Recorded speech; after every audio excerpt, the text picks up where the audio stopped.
Hello everyone, how are you doing? Our red bud tree are in full bloom right now. This makes me very happy. Spring is officially truly here.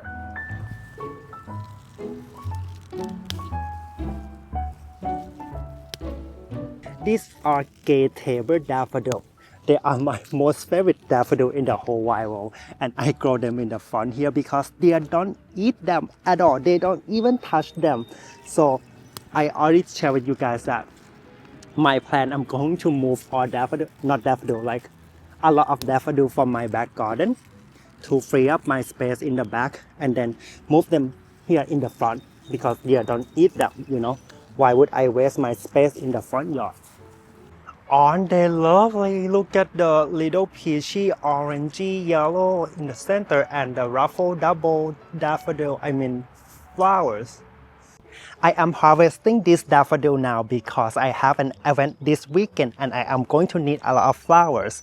And also we are going to have rainstorm tonight. Why would I leave my babies outside and let the rain damage them instead of saving them inside in my refrigerator for my event this weekend?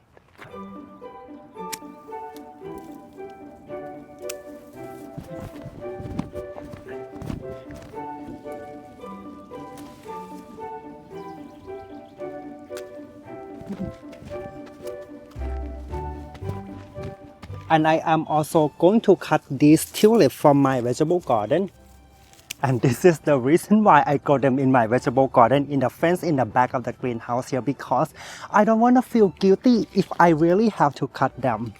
Look at this liber star tulips.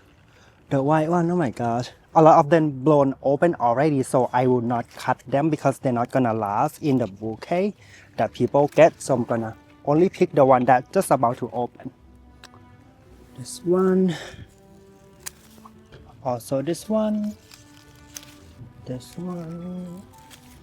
and these are all the ranunculus that I have.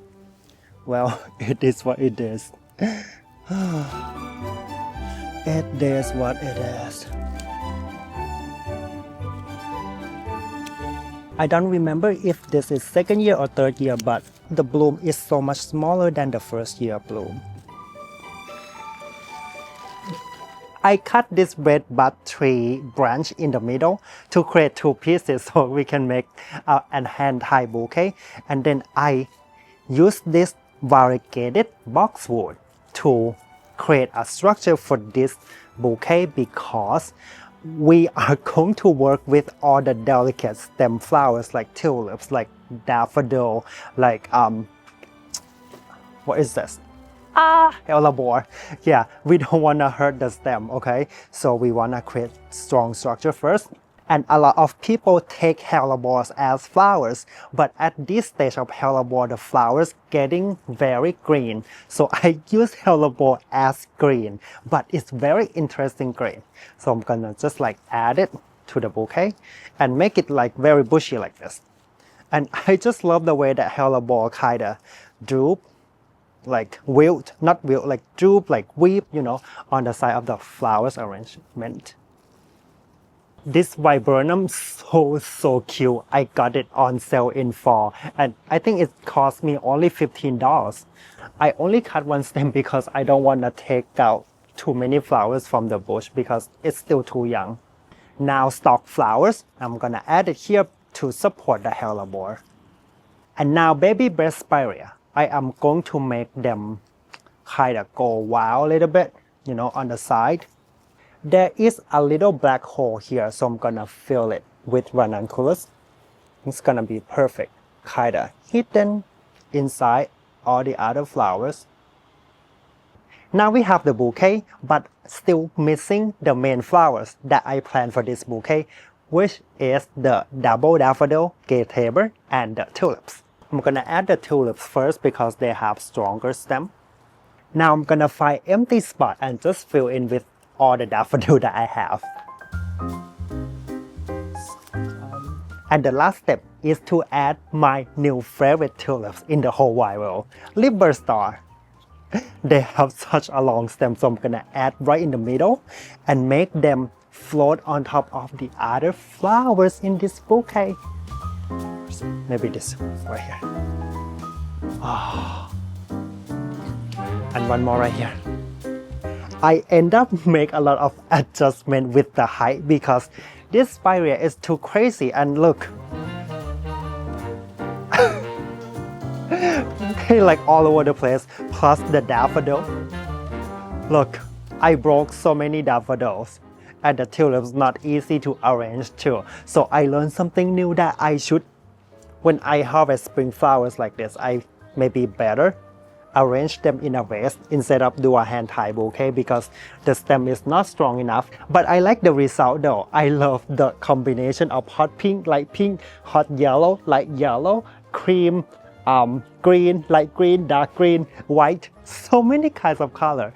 I know we have a lot of color theories, color combination, palette, and they call it polynogamy, 2-tone, 3-tone, 4-tone, 5-tones, whatever it is, but I don't really follow that color theories at all. I just follow my heart and I just love it.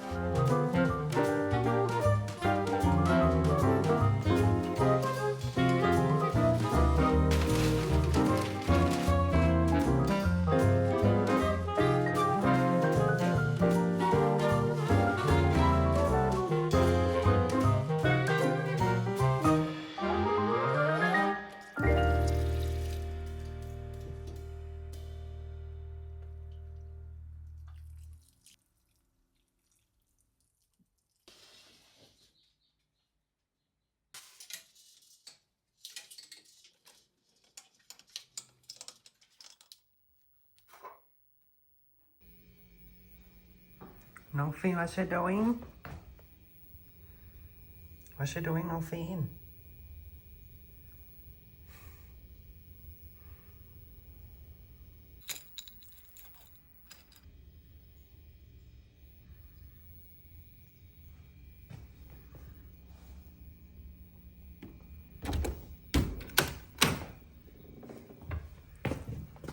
Come here. Come here. Meow, meow, meow. Meow, meow, meow. Nothing. I am very happy with my renovated wildflowers garden. Look at these guys. They are like peonies. Look at this. Some other varieties have yet to bloom. Look at the forget-me-not. They're so cute. Some forget-me-not not blooming this year, but they're gonna grow in summer and bloom beautifully next year. Poppies are growing very, very slow for some reason. Except that one super big. Echinacea start coming back. This is something. I forget what I bury here. Lavender's getting bushier and bushier. I know I already have a lot of plants and flowers in this bed, but I bought these two flowers. It's Nymphophea and Trigridia from Costco last month, and I didn't think hard enough. I thought I would have to find spot for them. And please don't look at me like that. I just have to collect plants, okay? Actually, this is not going to work because the plant height is only 18 inches. And this flower garden is going to be way taller than that. Nymphophea can work because the plant height is 40 inches tall. Oh my god, I really hate when they do this. Come on.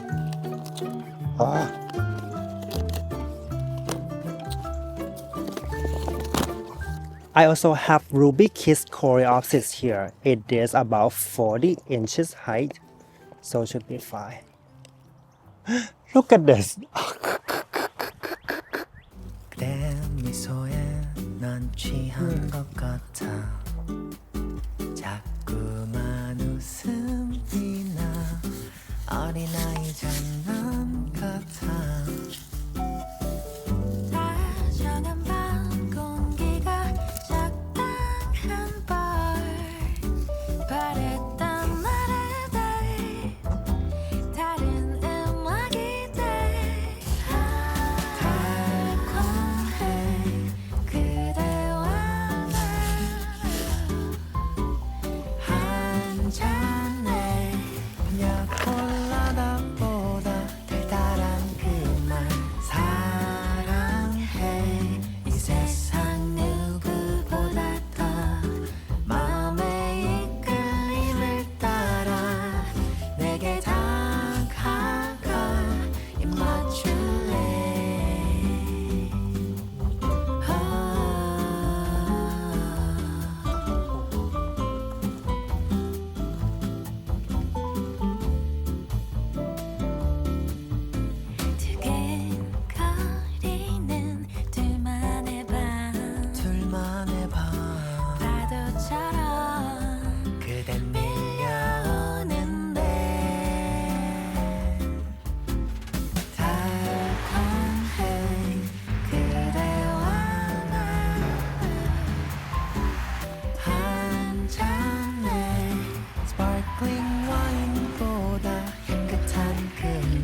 It's time to sow sunflowers.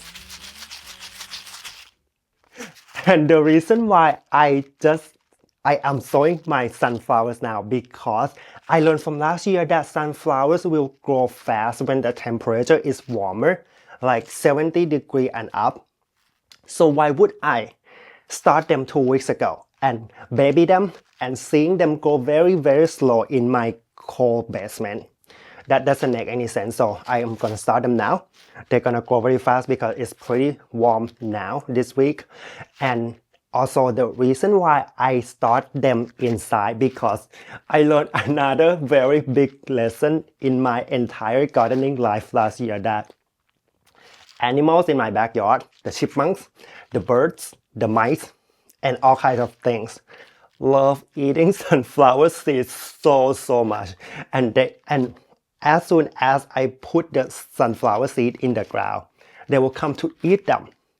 I even covered this seed with burlap, and these babies, they can get into the burlap and eat the sunflower seed. I lost 99% of sunflower seed last year, so I ordered this new one, and it cost me about $20, including the shipping. Pro Cut Series Cut Flower Specialty Sunflowers from Johnny Seed cost me about $6. I'm not gonna lose this again. This one is free for my flower friends. Thank you so much. Sungo Double Sunflowers, just $3 from a local garden center. And I grow this variety every year because they are just so cute. And here's Branching Sunflower from Johnny Seed. And also the sunflower seed that I saved from last year. Sunflower Steve, this is probably about 25 seeds. But I'm not gonna sow them all. I'm gonna save for next year because they are so expensive.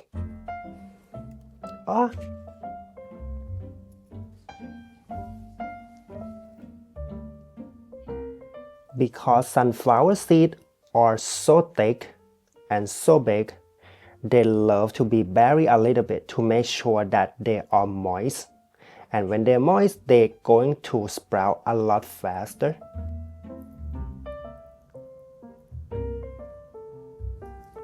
A lot of people ask me, Crane, how can you keep track of your seed starting schedule?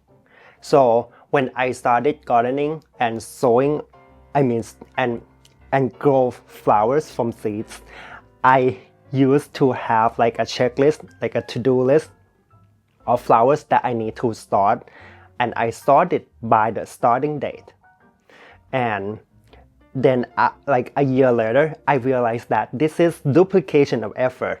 Why do I need to track my to-do list, like create more work for me to make sure? And also I have to manage my seed packet. Why don't I just sort my seed packet in chronological order? Why don't I just sort my seed packages by starting date like I do in my to-do list on my phone? And after that, it's so much easier. Every 10 days or maybe 2 weeks, I would come to my seed package box, which is only like one box. And then I just go to that section that is due to be started. For example, today I go to the seed section that need to be started like 2 weeks or 1 week before last frost, and that is sunflowers, celosia, pumpkins, gourd, and other summer loving flowers. And after that, I will also just go through quickly on all my seed packets to see if I miss anything. And how do I know if I miss sowing anything? I just know because all my seedlings are in one spot, which is my grow shelf. So every day I, check on them, and I already know that I have already sold cosmos. I have already sold basil because I already see them there. And, that's how I track my seed starting schedule. And if you just started gardening and you feel like little pressure, like if you started too late or too early, just do it. Don't worry about it. Just put the seed in the soil. That is. Now I finished with the sunflowers. I'm going to put back in their little section.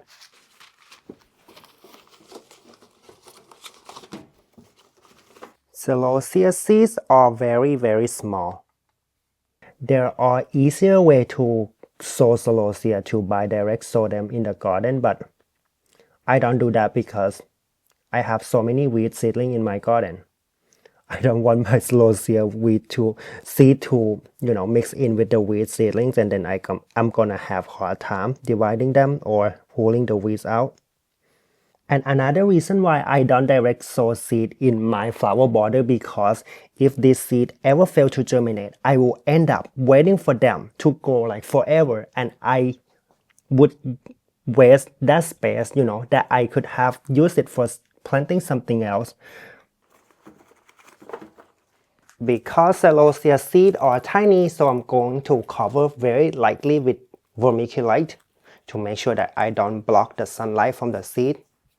The rule of thumb for any flower is that the bigger the seed, the deeper you bury in the soil.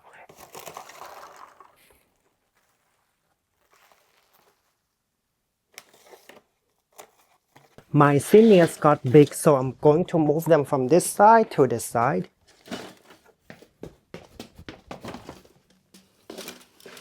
Putting them on heat mat to speed up germination.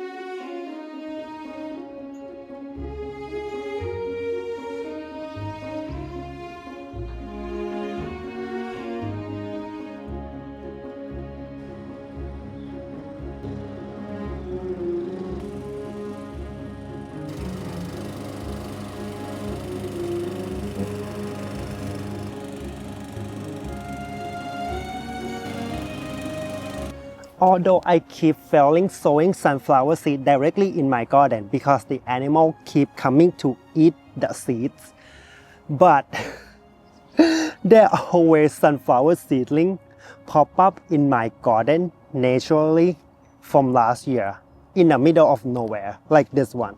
Right here in my delphinium flower bed, I guess the chipmunk do a better job hiding the seed than me. I also have the seedling here in the walkway. 3 seeds. I guess this also chipmunk.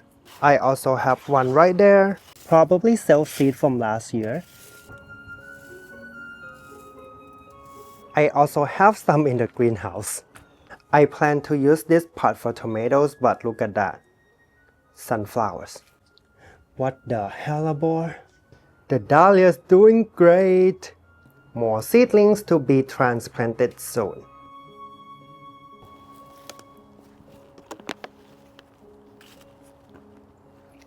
In January this year, I winter sow forget-me-not in my low tunnel, and I end up that I have no germination, or maybe they have germinated, but the heat or the cold or whatever, kill the seedlings, and I end up have the weed go in this tray instead, and I end up wasting a lot of potting mix here.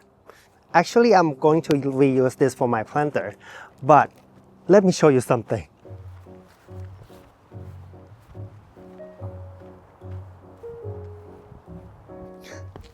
I can promise you, I did not sow this forget-me-not, and they just self-seed themselves in a little crack between the brick here. And you see the soil? Actually, there's no soil there, just sand. And there's no space here at all. One more right there, and one more right there. This one is very big. I can even cut this for my bouquet.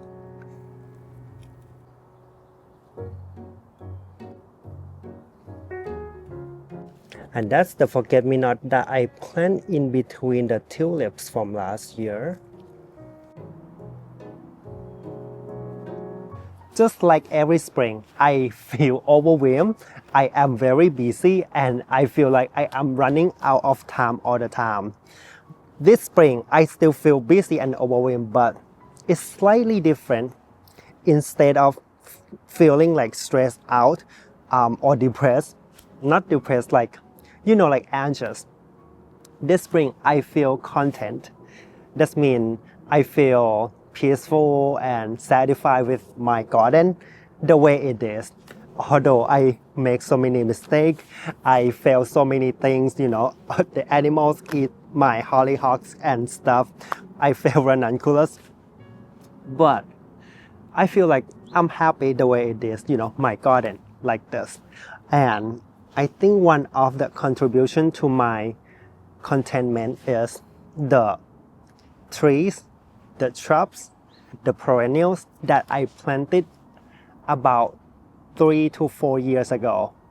They, you know, it takes time for them to establish, but now they start shining like this creeping frogs, you know, in this garden. I remember when I bought them, they are in like 4-inch pots, and I bought about 4 pots.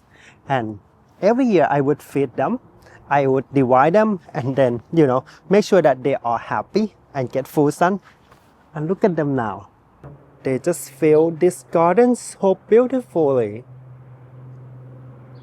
And look at them in front of the tulips. The lavender one's so cute too. The variegated boxwood and the dwarf spruce, you know, fill up this garden pretty nicely.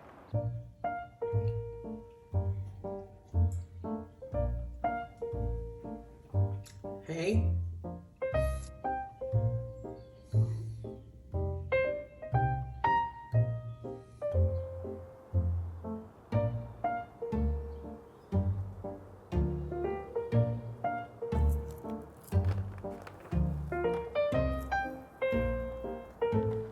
I also created this peninsula just 3 years ago. The first year they grow very slow, like I almost see no growth on the shrubs and the trees at all. But you know, 3 years pass by so fast, and now they big, you know, and they block the messiness behind, the back garden. Lilacs are blooming soon. Sand cherry are getting very big.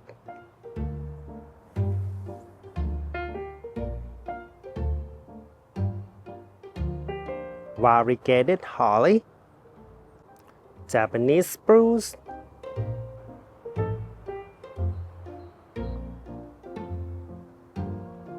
I got this magnolia tree from my local garden center, and it cost me only $10, and they just bloomed the first year, and this also makes me very happy too. And I am confident that they are going to, you know, grow very strong this year, and then they will get even bigger next year. I also got this crab apple flowering tree 3 years ago. And you know, the first 2 years they bloom very, very little. And this year, oh, it's make me very happy to see these flowers.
Did you touch?